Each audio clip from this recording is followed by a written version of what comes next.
تیری تمنا اور بڑھے گی تو اور سوال کرے گا. وہ کہتا نہیں اللہ بس یہ دے دے اور کچھ نہیں مانگتا. مالک اس کو اس درخت کے نیچے پہنچاتا ہے. کچھ دیر کے بعد کچھ فاصلے پر ایک اور درخت نکلتا ہے, ایک اور درخت ظاہر ہوتا ہے. یہ کہتا ہے اللہ مجھے اس کے نیچے پہنچا دے. مالک فرماتا ہے ابھی تو نے وعدہ کیا تھا. کہتا ہے اللہ بس یہ دے دے اور کچھ نہیں مانگتا. مالک اس کے نیچے پہنچاتا ہے, اس کے سائے میں بیٹھتا ہے, پانی کو پیتا ہے. کچھ دیر کے بعد جنت کے دروازے پہ ایک تیسرا درخت نمودار ہوتا. کہتا ہے اللہ مجھے اس کے نیچے پہنچا دے. مالک اس کو اس کا وعدہ یاد کرواتا ہے, لیکن وہ چیز ایسی دیکھ چکا ہے جو اس کی برداشت سے باہر ہے. کہتا ہے اللہ تیری عزت کی قسم اس کے نیچے پہنچا دے اور کچھ نہیں مانگتا. مالک اس کے نیچے پہنچاتا ہے, اہل جنت کو دیکھتا ہے, ان کی نعمتوں کو دیکھتا ہے. دودھ کی نہریں, شراب کی نہریں, شہد کی نہریں, میٹھے پانی کی نہریں. کہتا ہے اللہ مجھے بھی جنت میں داخل کر دے. مالک کہتا ہے جا جنت میں داخل ہو جا. یہ جنت کی طرف چلتا ہے. خیل الی انہا ملآ. اس کے دل میں یہ چیز, یہ گمان پیدا ہوتا ہے کہ جنت تو بھر گئی, میں کہاں جاؤں, جنت تو بھر چکی ہے.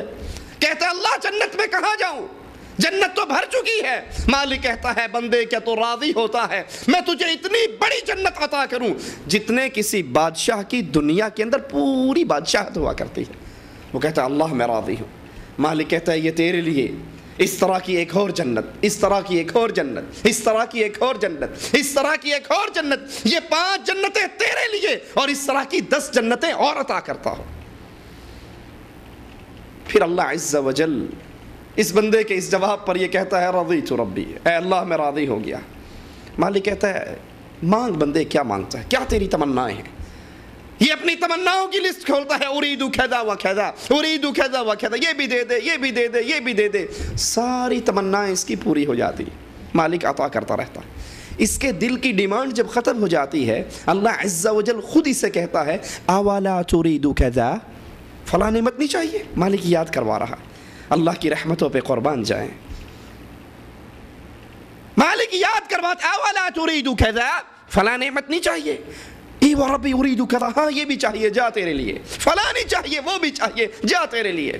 موسیٰ علیہ السلام یہ سن کر فرماتے ہیں اے اللہ عز و جل یہ جنت کا سب سے کم درجے کا جنتی ہے تو سب سے اعلیٰ درجے کا جنتی کیسا ہوگا,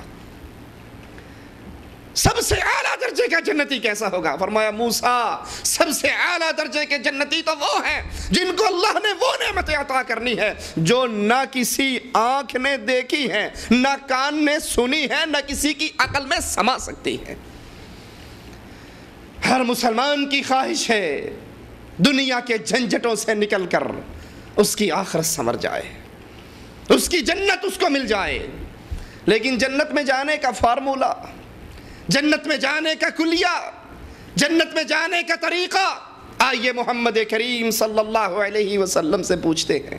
اللہ کے نبی جنت میں کون جائے گا؟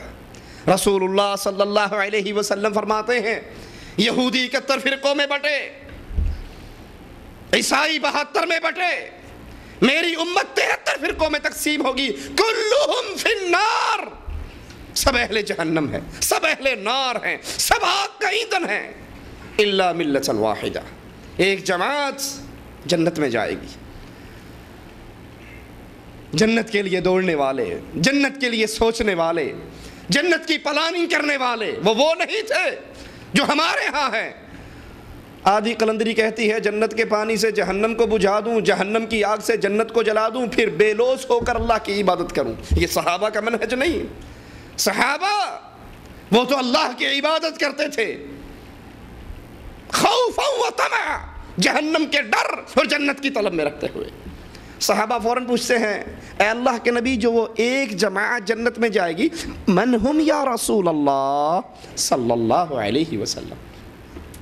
آئیے جنت میں جانے کی خواہشات میرے اور آپ کے دل میں انگڑائیاں لیتی ہیں, دعائیں زبانوں پر آتی ہیں, لب رات کو اللہ سے مانگتے ہیں, آنکھیں روتی ہیں اس جنت کی طلب کے اندر. لیکن کلیہ کیا ہے, فارمولہ کیا ہے, وہ چابی کیا ہے, وہ راستہ کیا ہے جو مجھے اور آپ کو جنت میں لے کر جائے گا؟ رسول اللہ صلی اللہ علیہ وسلم سے صحابہ کا سوال من ہم یا رسول اللہ, اے اللہ کے پیارے حبیب صلی اللہ علیہ وسلم وہ ایک جماعت کون سی ہے اللہ کے نبی علیہ الصلوۃ والسلام فرماتے ہیں ما انا علیہ واصحابی اليوم، جنت میں جانے والا گروہ، جنت میں جانے والی جماعت وہ ہے جس پر آج محمد اور اس کے صحابہ ہیں صلی اللہ علیہ وسلم۔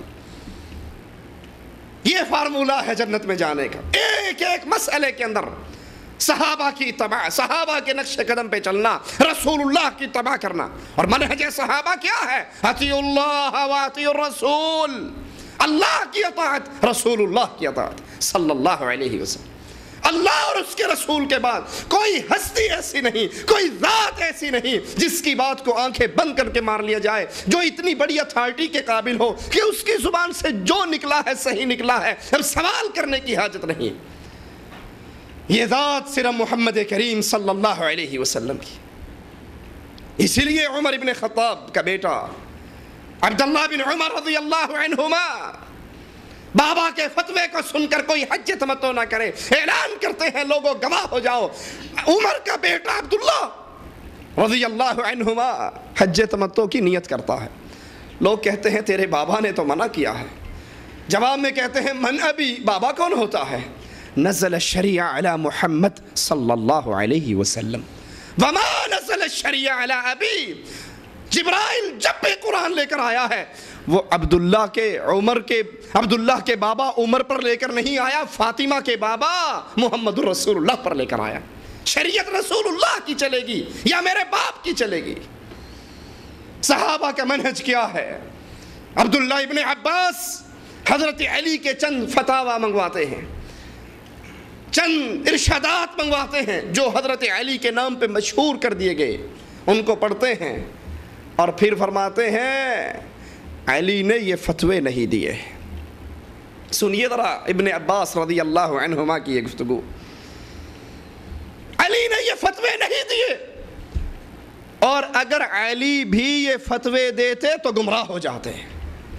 یہ فتوے حضرت علی کے نہیں، کیونکہ اللہ کے رسول صلی اللہ علیہ وسلم کی ذات وہ اتھینٹک ہے، اب جس کی بات رسول کے مطابق آئے گی وہ قبول کی جائے گی، اور جس کی بات رسول اللہ صلی اللہ علیہ وسلم سے ٹکرا جائے گی وہ کوئی بھی ہو، اگر اس کی بات پر مہر رسول اللہ صلی اللہ علیہ وسلم نہیں لگاتے تو وہ بات مردود ہو جاتی۔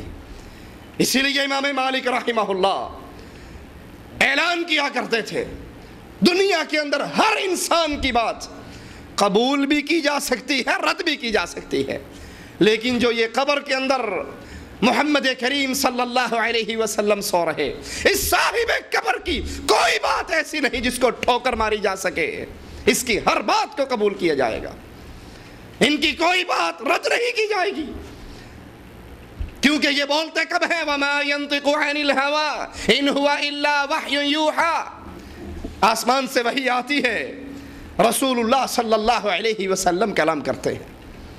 آئیے صحابہ کے اس منہج کو سامنے رکھ کر، اہل سنت کے اس منہج کو سامنے رکھ کر، ہم اللہ کے نبی کی سب سے پہلی دعوت لا الہ الا اللہ، دعوت توحید، اس کی طرف آتے ہیں۔ یہ دین کی اساس ہے، ہر نبی کی یہ دعوت، وَلَقَدْ بَعَثْنَا فِي كُلِّ أُمَّةٍ رَسُولًا، ہر امت میں رسول آئے بنیادی دعوت لے کر، ان اعبدوا اللہ، عبادت صرف اللہ کی، واجتنبوا الطاغوت، اللہ کے مقابل جتنے طاغوت گھڑے گئے ہیں سب کا انکار کر کے لا الہ الا اللہ کا اقرار۔ یہ دین اسلام، دین توحید، بندوں کو بندوں کی بندگی سے نکال کر بندوں کے رب کی بندگی کروانے کے لیے آیا۔ اور غیر اللہ کے پجاریوں کے بارے میں قرآن حکیم اعلان کرتا ہے وَمَنْ أَضَلُّ مِمَّنْ يَدْعُو مِن دُونِ اللَّهِ مَنْ لَا يَسْتَجِيبُ لَهُ إِلَى يَوْمِ الْقِيَامَةِ، اس سے بڑا گمراہ، اس سے بڑا بھٹکا ہوا اور کون ہو سکتا ہے جو اللہ عز و جل کو چھوڑ کر یا اللہ کے ساتھ ساتھ ان کو پکارتا ہے جو قیامت تک اس کی پکار کا جواب نہیں دے سکتے۔ وَهُمْ عَنْ دُعَائِهِمْ غَافِلُونَ، وہ جواب کیسے دیں؟ وہ تو اس کی پکار سے ہی غافل ہیں، وہ تو اس جہان سے ہی جا چکے ہیں، وہ تو اموات غیر احیاء، وما یشعرون ایان یبعثون، مردے ہیں، زندہ نہیں ہیں، اور ان کو تو اپنے اٹھائے جانے کا شعور بھی نہیں ہے۔ یہ اللہ کے رسول صلی اللہ علیہ وسلم کی بنیادی دعوت ہے، اور یہ کفار مکہ کا بنیادی جرم، وہ اللہ کو پکارتے تھے اور اللہ کے ساتھ ساتھ غیر اللہ کو پکارتے تھے۔ ان کی کشتیاں بھنور میں پھنس جاتی، لات و منات کی آوازیں لگاتے، عزا اور حبل کو پکارتے۔ رسول اللہ صلی اللہ علیہ وسلم نے اس پکار سے منع کیا۔ ممات جو اس حال میں مر جائے کہ وہ اللہ کے علاوہ غیر اللہ کو پکارتا ہو، وہ ہمیشہ کی جہنم میں داخل ہو گیا۔ یہ بنیاد ہے اسلام کی، یہ بنیاد ہے دین کی۔ آئیے اسی بنیاد پر ہم سید مودودی صاحب کی عقائد کو دیکھتے ہیں۔ یہ ہمارے ہاتھ کے اندر